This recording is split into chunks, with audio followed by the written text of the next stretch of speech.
compañeros y amigos,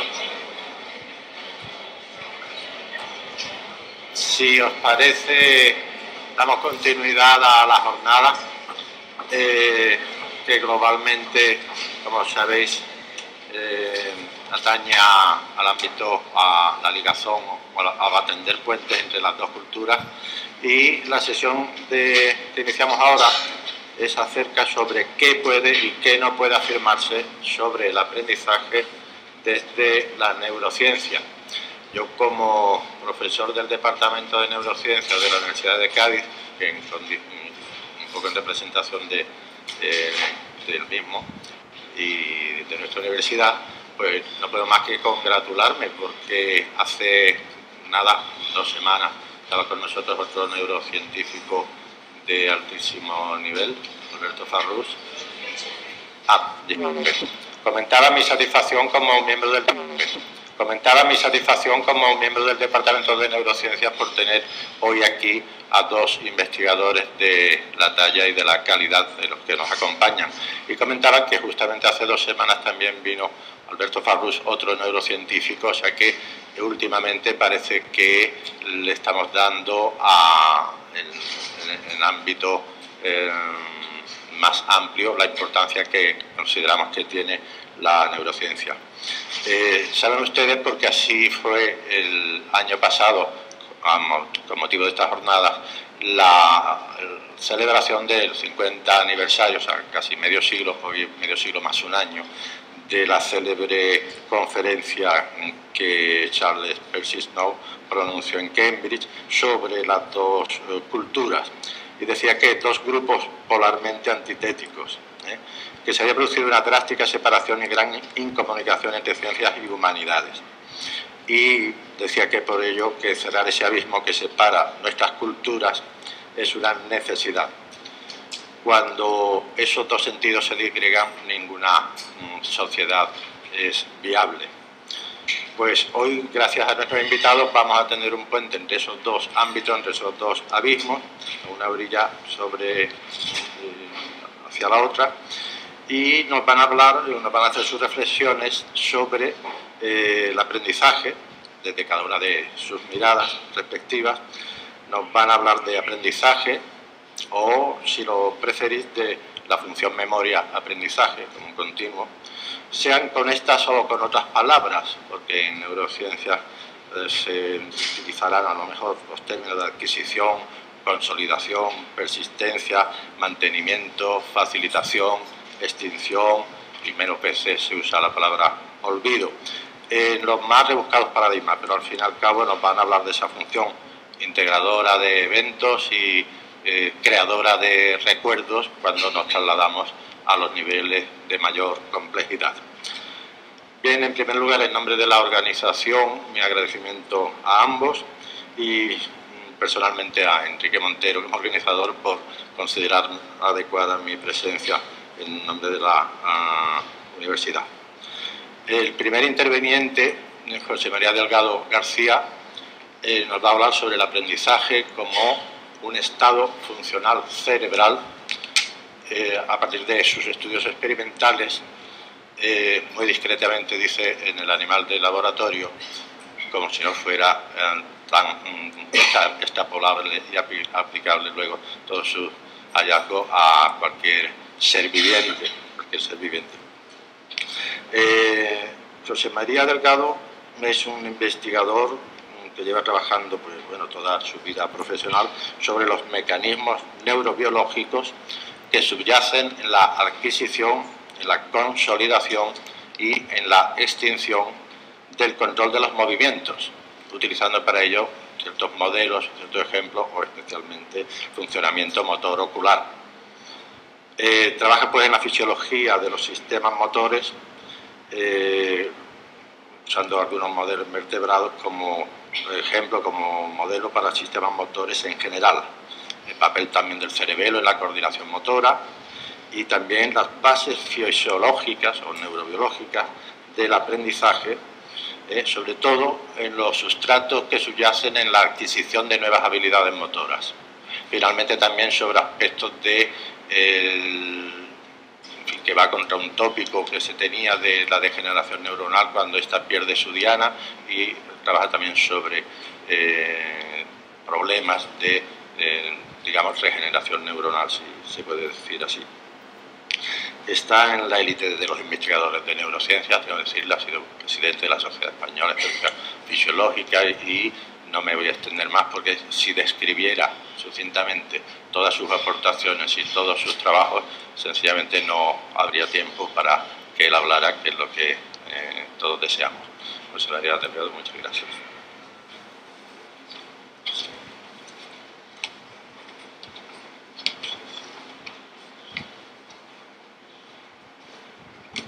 Bueno, pues buenos días a todos. En primer lugar, le quiero agradecer a Enrique Montero la invitación a participar en este foro de discusión.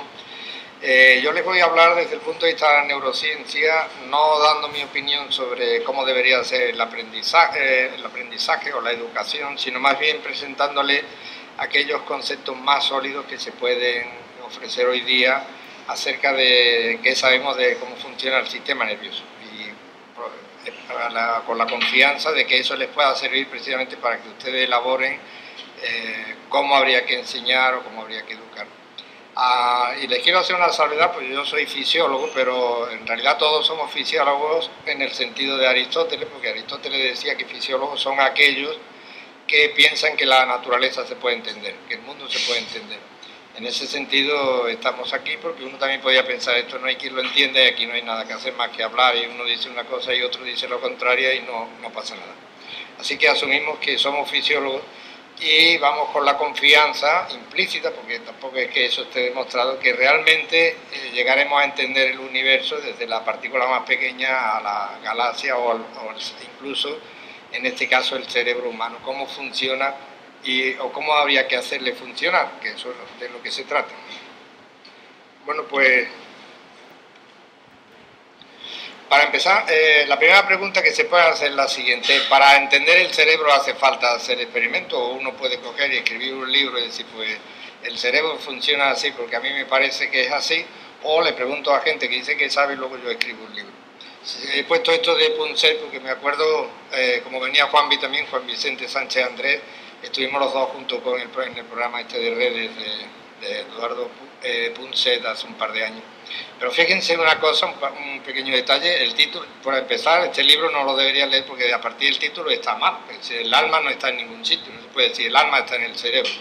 Si existe el alma, su primera propiedad es que no está en ningún sitio. Claro, esto del lenguaje, cuando hablaban de la educación antes, Fernando Savater, me llamaba la atención, porque lo primero que se educa uno sin ir a la escuela es con el lenguaje. El que nace en China habla chino, el que nace en España habla español, y son completamente distintos, no solo en la pronunciación, sino en la mentalidad que te produce. Un chino tiene problemas muy graves para decir no, pero en España podemos decir no cada 2 por 3, y un japonés, hablando en japonés, tiene graves problemas para decir tacos, y en España pues ya se puede imaginar, si hay algo fácil, decir palabras malsonantes. Así que el idioma define de entrada la manera de pensar, mucho antes de ir al colegio o sin necesidad de ir al colegio. Así que el título habría que proponerle a Eduardo que lo cambiara y dijera: el cerebro produce el comportamiento y nuestra actividad mental. Es decir, nosotros y nuestro yo somos lo mismo. Cuando se dice yo soy Enrique o yo soy Pepe, estamos diciendo mi cerebro es Enrique o mi cerebro es Pepe. Y esa dualidad en el lenguaje crea muchos equívocos, porque a fin de cuentas, para decir que el cerebro produce la actividad mental, pues nos podíamos ir para atrás solo 2500 años, y aquí lo tiene. Ya Hipócrates dice: conviene que la gente sepa que nuestros placeres, gozos, risas y juegos no proceden de otro lugar sino del cerebro, y luego todo lo demás. Es decir, hemos perdido 2500 años solamente, que tampoco es nada, como lo del tango, podríamos decir 2500 años, esto no es nada, esto pasa rápido, discutiendo algo que estaba ya claro, es decir, sin hacer ningún experimento, solo basándose, como ven en este libro de Hipócrates, que trata sobre la enfermedad sagrada que era la epilepsia. ¿A cuántos no quemaron en la Edad Media porque tenían convulsiones epilépticas? Así que, y ya se sabía. Muchas veces el conocimiento pasa desapercibido porque no es lo que interesa. El conocimiento no es lo que llama la atención, y eso pasa desapercibido y luego nos ponemos a discutir sobre algo que no tiene absolutamente ningún interés, y eso sí es sobre lo que debatimos. Y es un grave error porque lo teníamos por delante o lo tenemos por delante y no lo queremos ver, Hay un primer dilema cuando se habla de estas cosas que yo lo titulo aquí, el dilema dentro-fuera. ¿Y qué quiere decir esto? Si se fijan en esta figura, cualquier persona, no hace falta que haya ido ni siquiera a la escuela, ya sabe que aquí tienen tres imágenes de gato. Una que es un gato despierto, todo el mundo sabe que este gato está despierto, puede dudar si está pensando o no, pero el gato es consciente y si ve un ratón va a salir corriendo detrás de él. Este es un gato adormilado y este es un gato dormido de otra manera. De tal manera que si a este gato dormido que está tumbado de lado le levantamos la pata, verán que cae por su peso y el gato no se mueve. Y además si lo miran muy de cerca, verán que los ojos se están moviendo por debajo de los párpados, a pesar de que los párpados están cerrados. Es una manera distinta de dormir del gato que esta, porque al gato durmiendo en esta forma, si le tiramos de la oreja, nos puede arañar, porque está adormilado o durmiendo de un sueño del cual se puede despertar. Esto se ve desde fuera y no hace falta estudiar el cerebro absolutamente para nada para decir el gato puede estar en tres estados mentales, despierto, adormilado y durmiendo en un sueño especial. Claro, cuando el científico le mete mano al asunto, hace esto. Hace registro de la actividad cerebral. ¿Y qué quiere decir registro? Transforma en voltaje o mide toda posibilidad de producción de voltaje del organismo, en este caso del cerebro.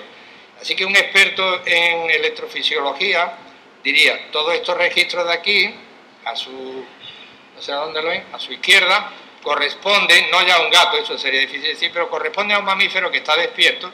Los registros de en medio corresponden a un mamífero que está en un sueño que se llama de ondas lentas y los registros de la derecha corresponden a un gato en sueño REM, en sueño de movimientos oculares rápidos, que es lo que quiere decir REM, Rapid Eye Movements.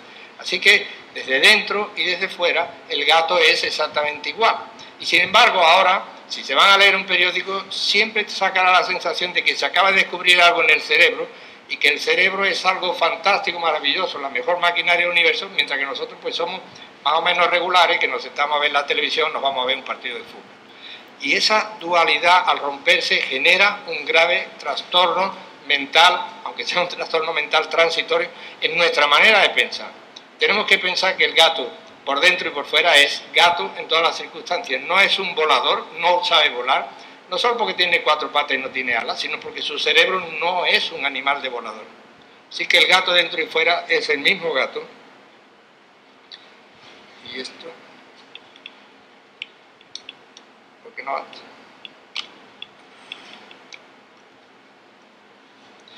Hay otro dilema importante. Nuestro cerebro está diseñado de acuerdo con la mecánica de Newton. No quiere decir que Newton fue el que descubrió el cerebro, sino que Newton descubrió la mecánica, cómo se mueven las cosas que pesan. Las cosas tienen un peso, tienen una viscosidad para si queremos arrastrar algo sobre el suelo, tiene un rozamiento, tiene una elasticidad. Si tiramos de una cuerda que tiene un componente elástico, para mover la pieza primero tenemos que absorber el componente elástico. Y está hecho así. Y la primera pregunta sería, ¿quién tiene cerebro?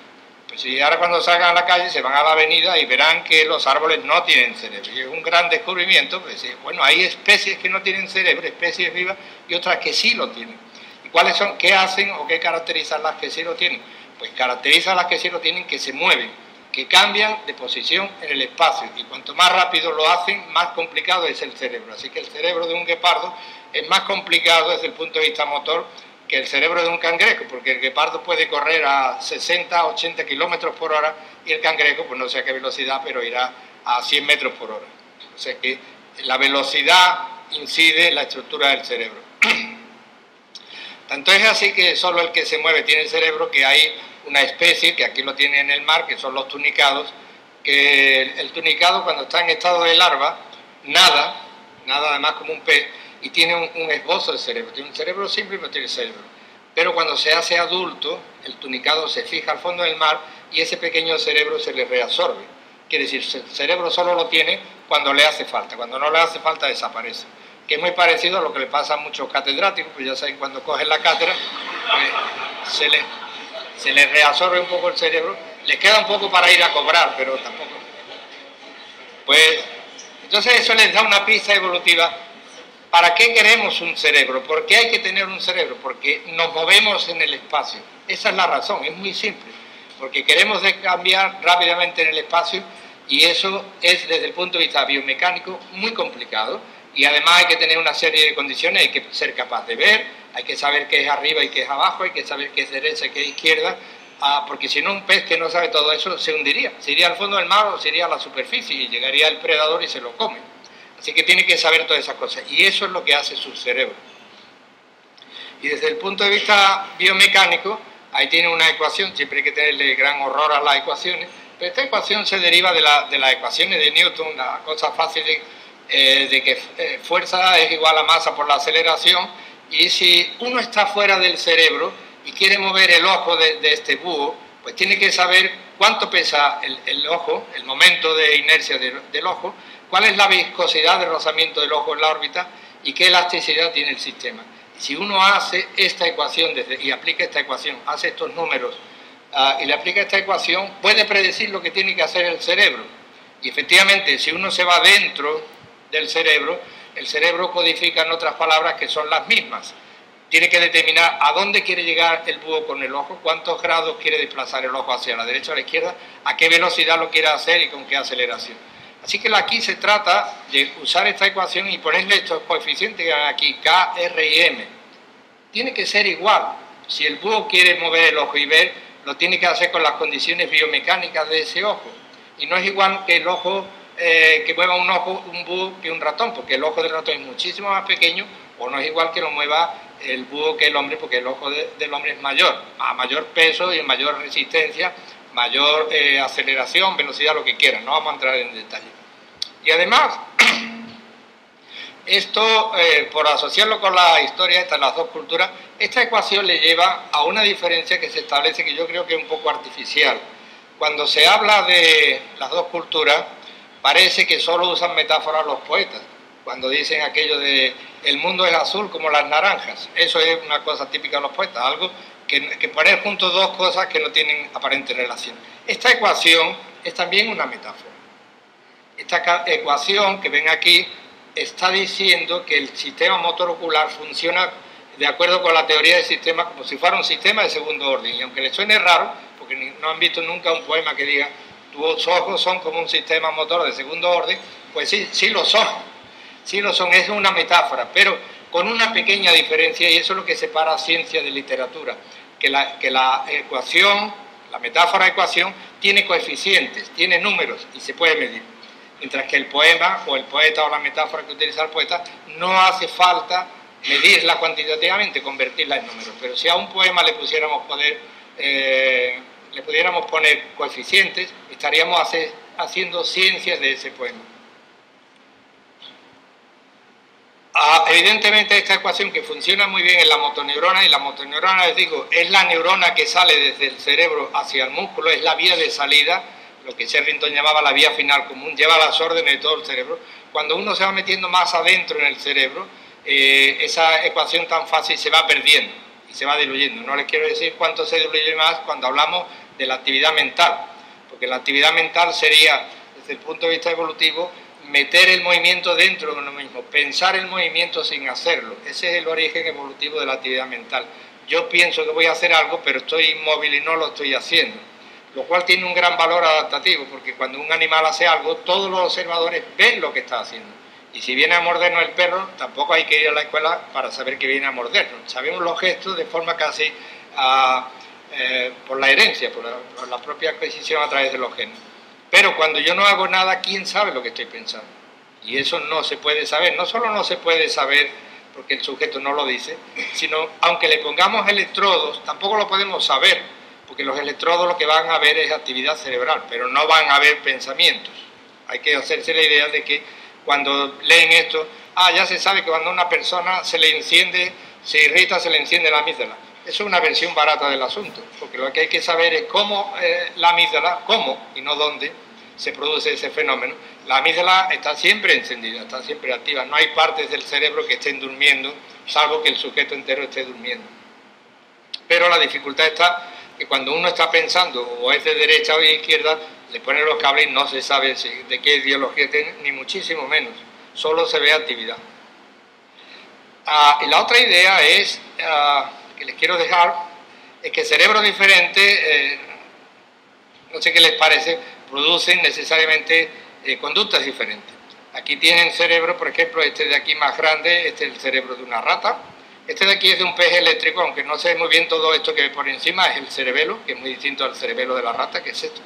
Y este es el de una carpa dorada, un pez de, un pez de colores de los que hay mucho en los acuarios. Y estos son fotos del cerebro humano. Bueno, pues en esa situación, fíjense en las teorías y las paradojas. Aquí tiene la mamá leona cuidando a sus cachorros y aquí también tiene el escorpión cuidando a los suyos.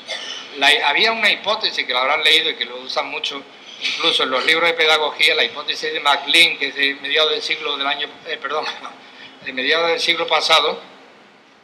Y MacLean lo que decía que solo tenía un comportamiento emocional que inhibe la agresividad las aves y los mamíferos, porque tenían una estructura, una parte del cerebro que se llama sistema límbico, y eso no es cierto, porque nunca habían visto una foto de un escorpión llevando a sus crías o una foto de chinche de campo que hace exactamente igual. Así que muchas veces es más recomendable comprarse un libro de Editorial Planeta y ven fotos de animales que van a aprender más del cerebro que leyendo teorías de estas raras que no sirven para nada, además.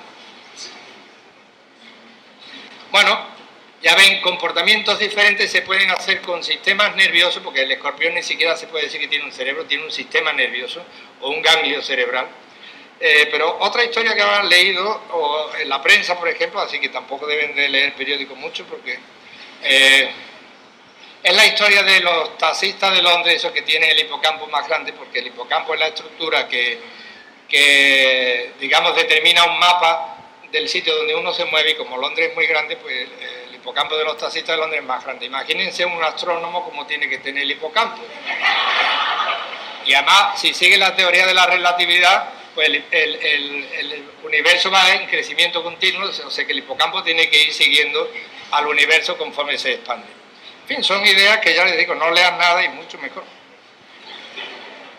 Pues aquí tiene la hormiga del desierto, que sale en busca de comida. La trayectoria de salida es esta línea en negro, y cuando vuelve al hormiguero, ya a la caída del sol, vuelve en línea recta y no tiene hipocampo. Sabe moverse en el espacio, en un espacio de 3 dimensiones, sin necesidad de la estructura que es el hipocampo. A la rata sí le hace falta. La rata, para resolver este laberinto, necesita su hipocampo. Si se le lesiona, pues probablemente no va a resolver el laberinto y no va a encontrar el brazo donde está la comida.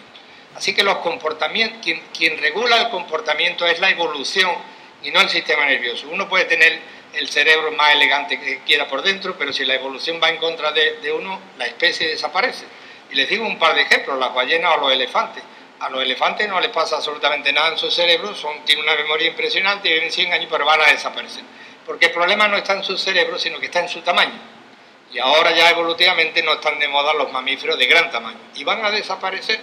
Esa es la tendencia evolutiva. Así que la presión evolutiva no es sobre el cerebro, si uno tiene canales de calcio, si tiene más neuronas, menos neuronas, si tiene tal núcleo, no lo tiene. Es sobre el diseño del individuo. Y un individuo de esas dimensiones tiene muchas dificultades en la superficie de la Tierra actual para sobrevivir. Así que muchas veces le queremos poner al cerebro problemas que no son de él, La evolución actúa sobre el individuo desde fuera, no de cómo está hecho por dentro. Otro ejemplo de conductas, para que vean que se puede heredar un comportamiento sin que el cerebro sea igual, es este de aquí. Aquí ven un tigre y ven este mono, que es un primate de América del Sur. Los dos utilizan el mismo gesto de amenaza. Darwin decía que el gesto de amenaza del tigre viene de un comportamiento mucho más primitivo, que es abrir la boca para comer. Así que el observador del tigre, cuando el tigre hace este gesto, lo que entiende es que está tratando de comer, y uno sale corriendo. Así que el comportamiento emocional se hace para el observador, porque el observado no se ve. El observado no se ve. Los actores, cuando trabajan en el teatro, no se ponen un espejo por delante, sino que se meten en la psicología del personaje, y se meten en Hamlet o se meten en Don Juan.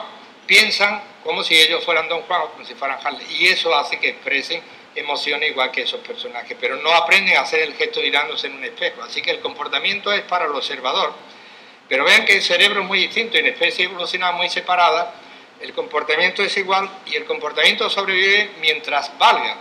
Aquí tienen otro ejemplo, este se lo enseño, aunque ya habrán visto muchas fotos de este tipo. Esta es la original, esto es de un libro del 72 que se lo recomiendo, además de Alison Joly. Es un libro fantástico de estudio del comportamiento sobre todos los primates, incluido el hombre, y alguna foto más saldrá aquí. O sea que un comportamiento se selecciona mientras tenga utilidad, y si el gesto de amenaza de abrir la boca y cerrar los puños asusta a la gente, ese comportamiento se mantiene. Si el gesto nadie le hace caso, no es que desaparezca inmediatamente, pero la evolución lo irá quitando poco a poco del medio. Aquí tiene otro error, y por eso le insisto lo de la prensa. Esto está publicado en El País, no veo el año, 1996 parece, y pone la gorila con sentimientos. Esto fue un niño en un zoo de Estados Unidos, que cayó un niño a las fosas de los gorilas, y estaba la mamá gorila y lo cogió, como ven, y se lo acercó al cuidador. Entonces, lo que está mal es el titular, porque todas las gorilas, y todos los gorilas, y todos los gatos y las gatas, y todos los mamíferos tienen sentimientos, tienen un mundo emocional, que sea diferente o parecido al nuestro en según qué cosa, lo podríamos discutir, pero los tienen, todos cuidan a sus crías, y todos saben lo que es una cría frente a un adulto. Si hubiese caído un adulto en el foso, probablemente no lo hubiera ayudado, sino lo hubiera mordido o lo hubiera atacado. Pero la mamá gorila sabe que esto es una cría de otra especie, por la proporción que hay entre la cabeza y el cuerpo. O sea que ese conocimiento ya lo tienen. Los mamíferos saben qué es una cría de otra especie y qué es el adulto de la misma especie. Así que ven el guepardo, va corriendo detrás de los antílopes, pero va a perseguir a las crías. Sabe que aquello es una cría y que corre menos y está más indefenso. Así que el titular aquí es lo que está mal. La gorila, claro que tiene sentimientos que pueden interesarnos a nosotros o no. Es otra historia. Luego, desde el punto de vista del aprendizaje, cuando se habla de aprendizaje, es importantísimo el aprendizaje por imitación. Uno dice, claro, el lenguaje se aprende hablándolo, y cuando no iban los niños a la escuela, pues lo aprendían de sus padres o de su entorno. Cuando salió la televisión hace muchos años, yo me acuerdo que se decía que la televisión iba a aumentar el vocabulario de los niños que veían televisión porque se usaban más palabras. Yo no sé si ahora alguien defendería, porque yo creo que se usan 4 palabras. Pero en su inicio había la expectativa de que la televisión aumentaría el vocabulario de la gente, porque en la televisión hablan, en teoría, claro, más gente con una mayor formación y con un vocabulario más rico, cosa que luego por la propia evolución de la televisión no ha pasado, porque la televisión se ha hecho al revés, se ha convertido en un espejo de la gente y no en una guía de la gente. Y eso es el resultado. Pero fíjense 3 ejemplos de aprendizaje por imitación. Aquí este chimpancé está enseñándole a las crías cómo se cogen termitas con un palito. No sé si lo ven bien, quizás esta imagen lo ven. Aquí este niño pequeño imita el gesto de su hermano mayor o de su colega mayor, y aquí incluso puede haber imitación interespecífica. Esta señora le está enseñando al chimpancé que este gesto quiere decir agua. Así que cuando el animal tiene sed, hace gestos, dice, tengo sed, quiero agua. O sea que se puede utilizar el aprendizaje por imitación de gestos, y es un componente muy importante de lo que es aprender. Y por otra parte, desde el punto de vista del aprendizaje, de la educación, tiene que tener mucho en cuenta qué es innato y qué es aprendido. En realidad, por decir una frase, porque si no da tiempo al final para que se hagan ideas, si idealmente fuésemos capaces de educar a todo el mundo, no todo el mundo de España, sino a todo el mundo, a todos los seres humanos, con exactamente la misma educación, con exactamente los mismos principios, al final verían la diferencia entre unos y otros, y esa diferencia que aparece es la diferencia que ponen los genes, porque no todo el mundo tiene la misma herencia. Eso no se ve normalmente, porque aunque, digamos, la herencia del señor conde, del hijo del señor conde, no es igual que la herencia del albañil, el hijo del señor conde o del banquero de turno, pues va a tener mejor formación. Entonces parece que los hijos de banqueros tienen mejores genes, pero eso está por demostrar. Eso solo se puede ver cuando la educación es exactamente igual, cosa que por otra parte es un poco ideal de conseguir, pero si fuésemos educados exactamente igual, todos en las mismas condiciones, entonces la diferencia que aparecería es la diferencia que ponen los genes. Y aquí tiene un ejemplo de carga genética, que es el experimento de Heslo de hace muchos años, donde el bebé del macaco reso prefiere la mamá de aquí, que está hecha de lana, que es más agradable al tacto, y luego para comer se pasa a la mamá donde está el biberón. tiene una serie de opciones, tiene un diseño interno innato de lo que es una madre, y a pesar de eso un primate pues elige. Si tiene la madre fragmentada en pedazos, pues va eligiendo qué parte le interesa. Para el tacto, desde el punto de vista de la piel, le interesa la mamá que está hecha de lana. Para el punto de vista de comer, le interesa la mamá que tiene el biberón. La neurociencia tiene unos principios básicos muy simples, yo solo voy a tratar de resumir brevemente. La neurociencia se basa en dos técnicas fundamentales, esto es casi hasta hasta mediados del siglo pasado, la tinción de Golgi, que era la que usaba Cajal, y el registro de los potenciales de acción. Eran las dos técnicas que había. Hoy día hay desde técnicas de imagen, técnicas de marcaje inmunohistoquímico, la lista, técnicas farmacológicas, etcétera, etcétera. Pero gran parte de lo que se sabe se basa en estas dos técnicas, que son muy elementales, más quizá en el aporte de la clínica, es decir, lo que los médicos veían en determinadas enfermedades neurológicas. Y esas técnicas dieron lugar a unos principios que son muy básicos. Uno de ellos es de Cajal, que es el principio de polarización dinámica, que lo que viene a decir es que las neuronas tienen un orden funcional. La información va desde las dendritas, que son esta especie de ramificación en árbol. Mi profesor de filosofía decía que los médicos hablamos en griego para que no nos entiendan, pues la dendrita quiere decir rama de árbol o árbol. Así que es una especie de ramificación, luego va de ahí al soma, al cuerpo neuronal, y de ahí al axón, y del axón se conecta con otras neuronas. Así que esa línea imaginaria indica cómo están polarizadas las neuronas. Eso demuestra que la información va desde el ojo al músculo. Es la versión muy simple de cómo funciona el cerebro, pero al menos es un principio irrebatible y que nadie ha demostrado que sea falso. Hay un segundo principio, que sería el principio de polarización trófica, que fue descubierto por Rita Levi-Montalcini y otros muchos a partir también de mediados del siglo pasado, que lo que viene a decir que estas neuronas, que son el blanco, le están mandando continuamente un mensaje a esta otra, pintada en naranja, que le dice estoy aquí. Las neuronas en el cerebro del mamífero adulto necesitan recibir ese mensaje. Si estas neuronas desaparecen, por ejemplo en un traumatismo, esta otra neurona se va a dar cuenta que ya no tiene blanco y tiene dos caminos, o buscarse un nuevo blanco o degenerar y morir. Y eso es una de las consecuencias de los traumatismos cerebrales, por ejemplo en accidentes de tráfico, que cuando se pierde el blanco de unas neuronas, cuando se pierde un blanco por un trauma, las otras neuronas que proyectan exclusivamente a ese sitio también mueren, a no ser que tengan tiempo y posibilidad de encontrar un nuevo blanco. Hay un tercer principio, del cual lo único que les puedo decir es nuestra ignorancia, que es lo que podríamos llamar principio de transformación. Y el principio de transformación lo que dice es que las neuronas tienen estas formas tan raras porque su fisiología es diferente. Nosotros podemos identificar fácilmente, bueno, que esto es una célula piramidal de la corteza visual de un cobaya, y esto es una neurona bipenachada del hipocampo del cobaya también, pero lo que nos interesa es cómo funcionan estas neuronas, qué es lo que hacen o qué es lo que saben hacer, y a la pregunta ¿cómo? No sabemos contestar, y ahí está el kit de nuestro desconocimiento del cerebro. No nos interesa saber tanto dónde están, sino cómo funcionan o qué es lo que hacen. Así que ese es trabajo, digamos, para el siglo XXI.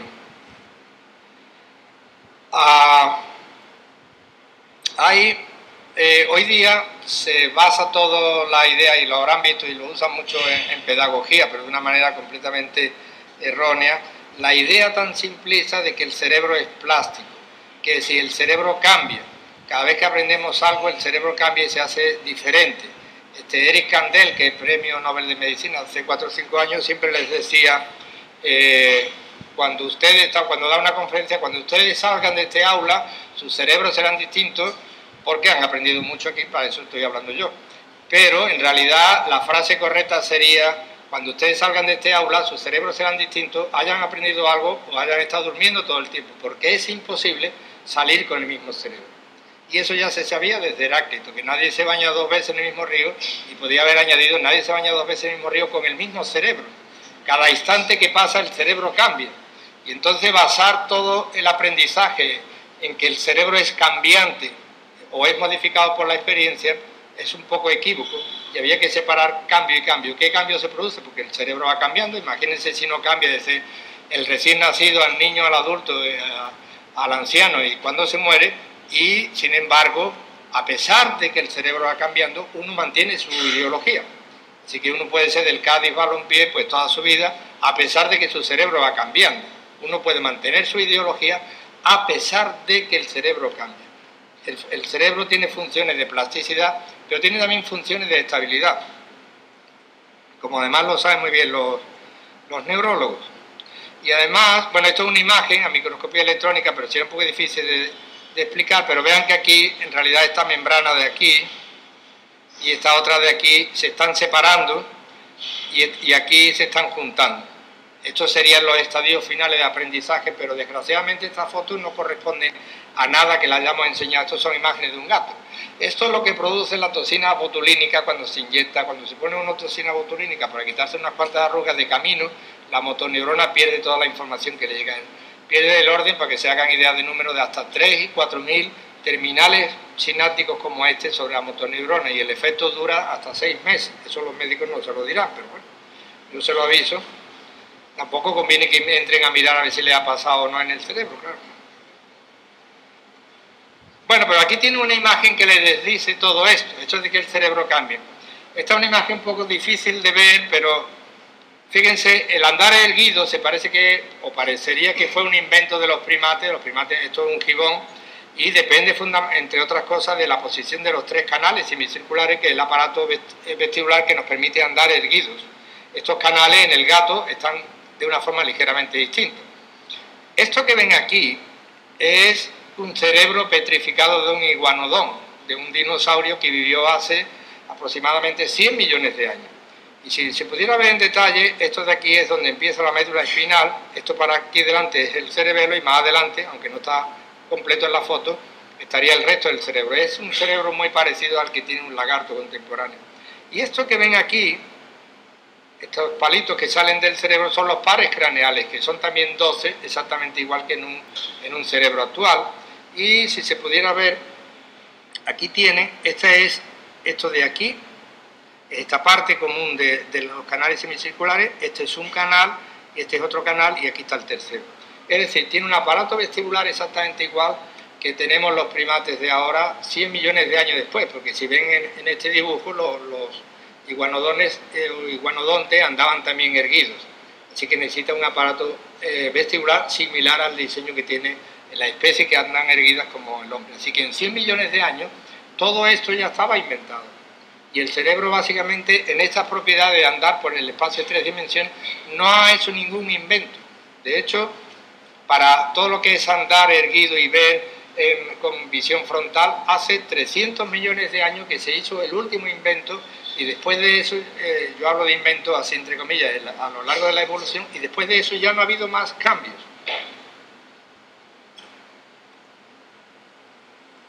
Bueno, pues en realidad lo que tenemos que hablar era de estados funcionales, más que de uno cuando aprende está en un determinado estado funcional.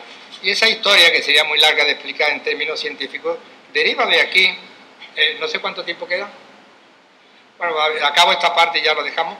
Deriva de aquí. Este es un dibujo de Freud, que lo tiene en su proyecto para una psicología científica del cerebro. Fíjense que el dibujo no tiene nada que ver con la calidad del dibujo y la representación neuronal que hace Cajal, aunque ambas son representaciones, ambos son diagramas, no son reales. Las neuronas no son negras y no tienen 2 dimensiones, son incoloras y están en un espacio de 3 dimensiones. Pero Freud sí pone aquí, vean que hay 2 coincidencias además, una flecha que está por fuera de las neuronas, y Cajal también ponía flechas, y las flechas no las veía en el microscopio. Quiere decir, Cajal imaginaba cómo funcionaba aquello, y las flechas las ponía por su propia inteligencia, no porque las viese. Cajal lo que dice es que estos circuitos laterales, ¿y por qué la información no va así directamente y sale por aquí? Porque estos circuitos laterales son los que nos permiten las funciones superiores, pensar, recordar, tener emociones, etcétera, etcétera.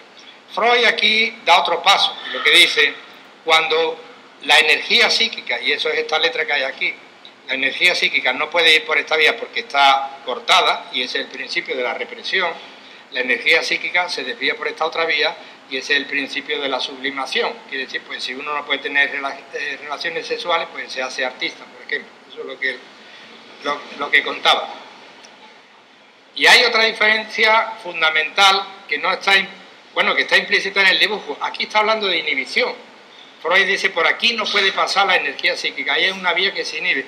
Cajal no tenía el concepto de inhibición. Para Cajal todos los contactos sinápticos eran activadores. Las neuronas solo podían activarse unas a otras. No había una manera de inhibirse. Sin embargo, Freud, un contemporáneo, ya ve que hay una diferencia de un año, sí tenía ese concepto.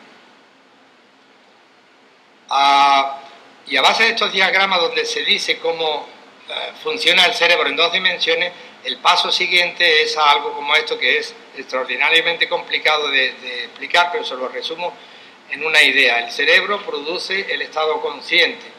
Quiere decir, cuando estamos despiertos, el cerebro está funcionando de una determinada manera. Y en vez de explicarlo en el diagrama, les pongo un ejemplo. Si alguien nos pone, cuando estamos despiertos, nos pone un poco de anestesia en una estructura del cerebro que está aquí en el centro, que es el núcleo geniculado lateral, aquí dentro, dejamos de ver. No es que lo veamos todo negro, es que no vemos nada. Pero podemos decirlo, podemos decir, de pronto no veo nada. Si alguien nos pone anestesia en otro núcleo que está al lado del geniculado lateral, que se llama geniculado medial, dejamos de oír. No es que oigamos un ruido, sino que no oímos nada, pero seríamos capaces de escribir en un papel diciendo, algo me pasó que no oigo absolutamente nada. Pero si alguien nos pone anestesia en una parte del tálamo, que se llama los núcleos interlaminares del tálamo, caemos en coma inmediatamente y perdemos todo el contacto con el mundo exterior.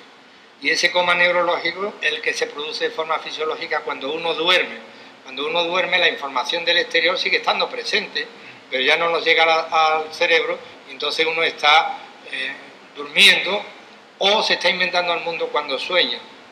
Cuando sueña uno, la información evidentemente no era como decía José allí en la Biblia, aquello de los años de vaca flaca y vaca gorda, sino que directamente uno se lo inventa. Se inventa el mundo. El cerebro es un inventor de la realidad y lo inventa lo más de acuerdo posible con la realidad, de tal manera que cuanto más coincide, mejor se mueve uno en el mundo. Pero el cerebro lo inventa. Cuando se duerme, la información sensorial desaparece. Cuando uno está despierto, lo único que se hace es contrastar esa información interna que uno tiene del mundo con la realidad que uno percibe. Y en ese diálogo de estímulos sensoriales y de información interna es como se produce el estado consciente. Bueno, lo tenemos que dejar aquí para no pasarme. Así que nada más y muchas gracias.